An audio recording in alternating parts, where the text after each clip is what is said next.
Salut à tous. Alors après un an d'absence, on se retrouve pour le solotage du compte finalement. Cette fois on sera en Strigid pas de greffe avec un Anneau Dark Vlad, une Capologie, un Archaïque et un Tofust acheté.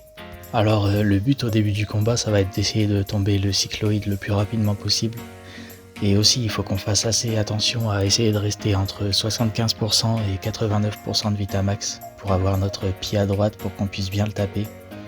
C'est pour ça qu'au tour 1, j'ai juste Scaphandre et j'ai pas maîtrise, parce que j'avais peur qu'avec le coup d'arc, je régène trop et que je passe au-dessus des 89% de Vita.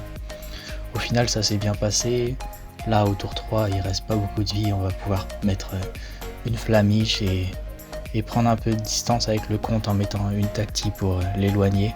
Ça va aussi permettre d'avoir un bon placement avec le Grand Duc qui va pas nous coller trop, qui va pas nous mettre trop d'héros. On va pouvoir garder une bonne Vitamax pendant ce début de combat. On va pouvoir se régénérer un petit peu, mettre une gardienne, s'aspi, et éviter que le compte nous tape encore un tour. Et en plus on évite l'héros du Grand Duc encore une fois. Et maintenant que le cyclo est mort, on va pouvoir passer au Noctu, une ambu, un coup de cac. Et maintenant il y a le nouveau courant qui est vraiment fort, qui permet de prendre beaucoup de distance avec le compte. En plus on a le bouclier tenace qui proc. Donc vraiment on est bien à ce niveau là. Au final, on va pas encore tomber le Noctu à ce tour, mais on l'a bien descendu, on a le compte qui est assez loin, on n'a pas pris beaucoup d'héros, donc là on a vraiment un bon début de combat. Alors j'avais fait quelques tries il y a un peu plus d'un an, après que j'avais fait les solotages Free 3 des autres boss. Mais j'avais fait une vingtaine de tries et au final j'avais arrêté, j'avais pas réussi à trouver une bonne boucle. Et maintenant le steamer est encore un peu plus fort, déjà qu'il était bien fort avant. Mais on a le nouveau courant qui est pas seulement lançable en diagonale, ça aide vraiment. Et aussi on a le sillage qui permet de prendre vraiment beaucoup de distance et ça a vraiment facilité la game sur ce compte. Donc j'avais fait une petite pause, j'avais arrêté de jouer pendant quelques temps et au final là j'étais revenu il y a pas longtemps et sur Discord on en a parlé avec Aquazu qui a une chaîne YouTube aussi où il fait des solotages avec pas mal de classes. Et du coup ça m'a remotivé à revenir sur ce solotage il y a 2 jours à peu près. Il y a 2 jours je suis allé chercher le placement avec Tuanu qui est un passeur DJ sur Kelerog. Donc il y a 2 jours je suis allé chercher le placement, hier soir j'ai fait quelques tries, c'est pas passé une dizaine de tries à peu près. Et ce matin, après 3-4 tries, là ça doit être mon 4ème try. Et finalement ça se passe bien. On arrive à clean les mobs sans prendre trop d'héros. On arrive à bien éloigner le compte. Et au final le combat se passe vraiment bien. Au niveau des raids, on n'a pas grand chose. Je crois qu'on est vers les 16% en terre, 16% haut, un truc comme ça. Mais comme vous le voyez, on prend pas beaucoup de coups et au final j'ai préféré taper, mettre un serpiplume, vraiment full dégâts et ça se passe assez bien. Là on essaye d'avoir le compte qui se place du bon côté et on va le faire jongler entre gauche et droite, pas qu'il se rapproche de nous et en même temps que le Grand Duc se rapproche de nous pour pouvoir bien le taper dans les prochains tours et ça va se passer correctement. Ce que j'essaye au maximum, c'est même si je me fais taper par le compte, j'essaye de pas prendre l'héros du Grand Duc. Ou alors si jamais je me fais taper par le Grand Duc, j'essaye de pas me prendre le compte. On essaye vraiment d'alterner entre les deux. Et au final au tour 13, on va pouvoir lui mettre une bonne embue, un coup de cac.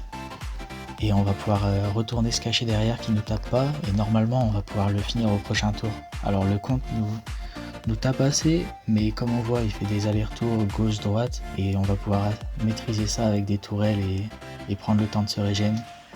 Là on trouve le placement, on lui met l'embuscade, on va pouvoir finir et maintenant ça va être un petit peu de gestion pour pouvoir se re-soigner et prendre le temps d'aller commencer la boucle correctement. Alors la boucle elle est inspirée du solotage aux Amodas de Tofukez qu'il l'avait fait il y a plusieurs mois et on en avait parlé avec Aquazu sur le Discord Dofus et on se disait que c'était faisable en steamer et au final effectivement elle se fait assez bien. Alors c'est pas exactement la même boucle, il y a des choses à modifier, les tourelles ça marche pas comme les invos, ça se déplace pas donc on n'a pas vraiment le droit de se tromper sur le placement des tourelles. On essaye de mettre les tourelles une à droite, une à gauche pour que le compte fasse des allers-retours entre les deux. et que nous on reste safe. Et aussi on essaye de les mettre assez loin de lui pour pas qu'il ait envie de s'avancer et qu'il les tape à 4 cases. On veut vraiment qu'il fasse juste droite-gauche et pas qu'il s'avance vers nous. Et enfin on a juste un placement sur la gauche où on va pouvoir placer une carotte derrière nous et avoir le compte en symétrie pour faire le debuff. Et au final on va juste répéter ça et ça va bien se passer. Alors j'avais fait un autre try avant où j'avais laissé le boss à 2400 HP et bizarrement ça s'était moins bien passé alors que je faisais exactement la même chose, mais il changeait son IA au moment où il se TP après le debuff. Il faisait pas tout le temps la même chose et ça avait rendu le combat beaucoup plus long, beaucoup plus compliqué. J'avais fait 134 tours je crois à 1h30 de combat et au final j'avais craqué avec la fatigue, j'ai essayé de le debuff sur un tour impair et ça m'a TP hors map et je suis mort. Mais ouais, depuis qu'il lui restait 7000 PV à peu près, tout le combat avait changé, il n'y avait plus de boucle.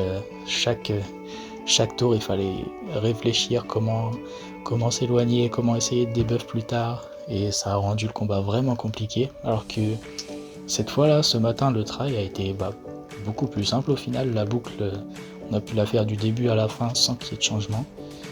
Et ça a rendu le combat plutôt tranquille. Donc voilà, je pense que j'ai à peu près tout dit. On a fini tous les solotages des DJ de Dofus Touch avec le steamer. Vraiment une super classe. Et j'espère que ça vous donnera envie de le jouer. Alors bon visionnage et à plus.